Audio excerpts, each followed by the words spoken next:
Assalamualaikum warahmatullahi wabarakatuh. Allahumma arham ummat Sayyidina Muhammad. Allahumma ighfir li ummati Sayyidina Muhammad. Saudara-saudaraku sebangsa dan setanah air,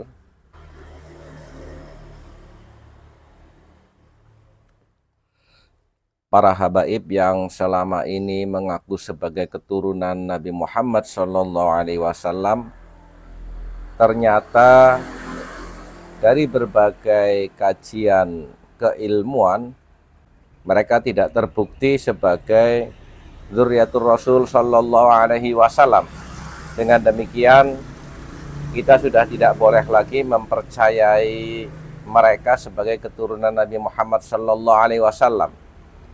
Dan bagi para habaib, sebaiknya menyadari persoalan ini, tidak usah ngaku-ngaku sebagai keturunan Nabi. Toh kita ditakdir menjadi umat Nabi Muhammad sallallahu alaihi wasallam adalah sebuah karunia yang sangat besar sekali. Kuntum khaira ummatin ukhrijat linnasi ta'muruna bil ma'ruf wa tanhauna 'anil munkar. Itu sudah sebuah kenikmatan. Dan ini salah satu paparan dari Gus Fakih Wirahadiningrat tentang genetika para klan Ba'alawi. Pertanyaannya sangat tajam dan saintifik. Yang pertama tadi sudah saya jelaskan bahwa ada 3 golongan dari kaum Yahudi internasional. Yang pertama dari garis lurus laki-laki ke 12 imam, 12 putra dari Yakub bin Ishak bin Ibrahim. Ini haplogrupnya J1. Ada kode L860 dan P58. 860 keluarga Israiliyah garis lurus dan P58-nya Ibrahim. Itu yang pertama. Yang kedua, di antara mereka juga perempuan-perempuan dari 12 suku ini dikawin oleh etnik lain, ras lain. Yang karena kemudian kalah secara literasi, secara kodifikasi keagamaan, sehingga kemudian membentuk suku bangsa yang keturunan yang memeluk Yahudi. Ini yang kedua. Bisa grup E, bisa I, dan lain-lain. R bisa. Kemudian ada lagi yang sama sekali bukan keturunan dari 12 putra Yakub bin Ishak bin Ibrahim. Dan tadi saya katakan, sialnya Ba'alawi ini adalah keturunan dari Kaukasia yang terindikasi dan menurut beberapa pakar sejarah sebagai Yahudi Khazar. Yang Yahudi Khazar ini muncul dari golongan haplogrup G yang berdomisili di Kaukasia. Jadi itu. Kemudian apakah ini tergesa-gesa atau istilahnya terlalu terburu-buru? Tidak. Karena ilmu genetika itu sudah kokoh 200 tahun silam. Sejak Gregory Mendel, seorang Yahudi kripto biarawan, itu mengabdikan dirinya menanam ercis atau buncis selama sekian puluh tahun dan meneliti tentang ilmu genetik awal. Kemudian berkembang sampai kemudian James Watson and Crick menemukan ilmu DNA, bisa membaca double helix DNA, bisa mendapatkan kode-kode.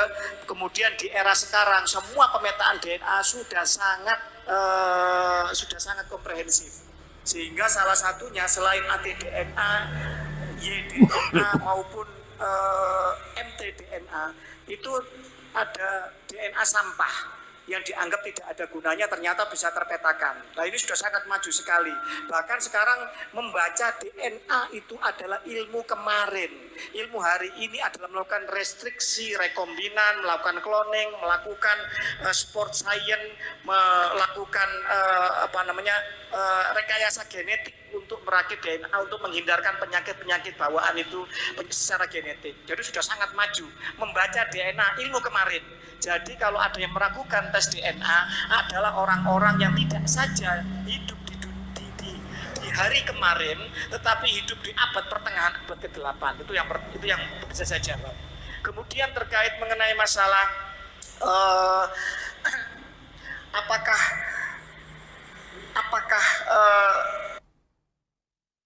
Jadi identifikasi manusia itu melalui pada tahap awal dengan sidik jari. Perkembangan selanjutnya melalui retina, dan pada dunia modern ini melalui DNA. Ini lebih rigid lagi, ada 3.000-an item genetika kita bisa kita petakan dari berbagai sudut. Alawi ini sudah terpetakan. Bahkan di dalam ISO GG, komunitas ilmuwan genetik internasional, Bani Alawi ini disebut Sadah Hadramut, nah itu berbeda gitu. Ini sudah terpetakan sebagai suatu subbangsa sendiri. Di dalam pemetaan dari beberapa proyek genetik dari keluarga besar Yahudi sendiri, ada Doron Behar Project, Avutaino Project, bahkan di family tree DNA yang dimiliki oleh orang Yahudi bernama Brent Grisman, itu Ba'alawi di dunia ini sudah terpetakan berhaplogrup G dengan kode-kode haplotype-nya masing-masing. Kalau mau belum percaya, silahkan protes ke family tree.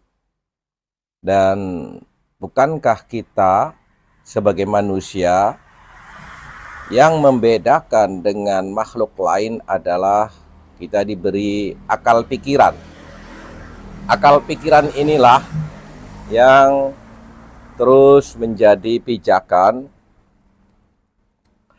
di dalam sikap dan perilaku manusia. Apabila kita menentang ini, maka apa bedanya dengan hewan? Apa bedanya dengan makhluk yang tidak diberi keistimewaan oleh Allah Subhanahu wa Ta'ala, sebuah akal yang seharusnya kita pakai secara nalar dan saintifik. Pertanyaannya, apakah Ba'alawi di Indonesia? Semuanya Ba'alawi ini juga masih harus dikaji. Karena apa? Ada beberapa sampel yang masyhur sebagai Ba'alawi, ternyata setelah dites DNA bukan bagian dari Ba'alawi. Dan kita memahami bahwa di era kolonial, untuk menjadi warga elit yang mendapatkan fasilitas Belanda, banyak yang memba'alawikan dirinya agar menjadi warga kelas atas di bawah kelas ras kulit putih Belanda, mendapatkan fasilitas dari kolonial. Dan ini bisa diuji, bisa di tracing nanti ketika Ba'alawi kita harapkan mau terbuka untuk ikut proyek bersama, meneliti secara genetik mereka, apakah mereka benar Ba'alawi sesuai dengan keluarga besar Ba'alawi yang telah terpetakan secara internasional di Yaman sana, ataukah mereka adalah orang-orang yang bukan Ba'alawi tapi di-Ba'alawikan, disesatkan menjadi Ba'alawi, padahal dia adalah Trah Nusantara asli, atau mungkin justru Trah Sayyid asli.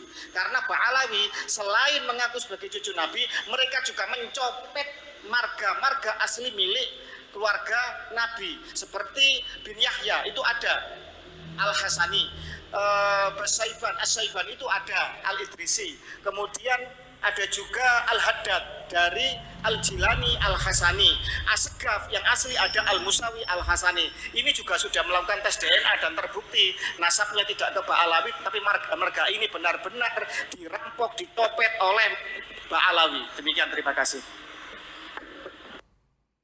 Saudara-saudaraku sebangsa dan setanah air, apapun latar belakang keturunan kita, Allah Subhanahu wa Ta'ala memberikan kita sebuah akal pikiran untuk kita menjadi baik. Dan keadilan Allah Subhanahu wa Ta'ala bahwa agama ini diturunkan kepada semua umat manusia.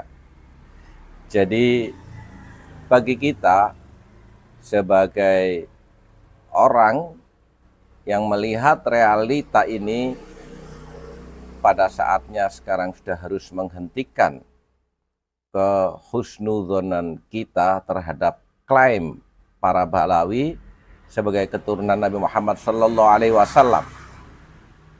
Karena semuanya nanti sikap apapun yang kita ambil akan dimintai pertanggungjawaban di hadapan Allah Subhanahu wa taala sesuai dengan ilmu yang kita dapat. Dan bagi para balawi, berhentilah mengaku sebagai keturunan Nabi Muhammad sallallahu alaihi wasallam. Toh semua di hadapan Allah nanti pada akhirnya yang dimintai pertanggungjawabannya adalah amal perbuatan, ketakwaan kita dan amal soleh kita. Memang betul ada sedikit keistimewaan dari Allah Subhanahu wa taala bagi mereka yang memiliki terah Nabi Muhammad sallallahu alaihi wasallam. Ada keistimewaan sebagai bukti kebenaran atas doa Nabi Ibrahim alaihi salam, Rabbi ij'alni muqimas shalah wa min dzurriyyati Rabbana wa taqabbal doa. Tapi terlepas dari itu semua, kita bisa berintisab kepada Nabi Muhammad sallallahu alaihi wasallam bukan saja dari wiladah atau garis keturunan darah, tetapi bil istifadah. Kita bisa mengambil ilmu dan amal Rasulullah sallallahu alaihi wasallam, maka kita juga dimasukkan menjadi golongan umat Nabi Muhammad sallallahu alaihi wasallam yang dianggap sebagai keluarga beliau juga, dan kelak kita mendapatkan syafaat di yaumil qiyamah. Allahumma amin. Wal afu minkum. Wassalamualaikum warahmatullahi wabarakatuh.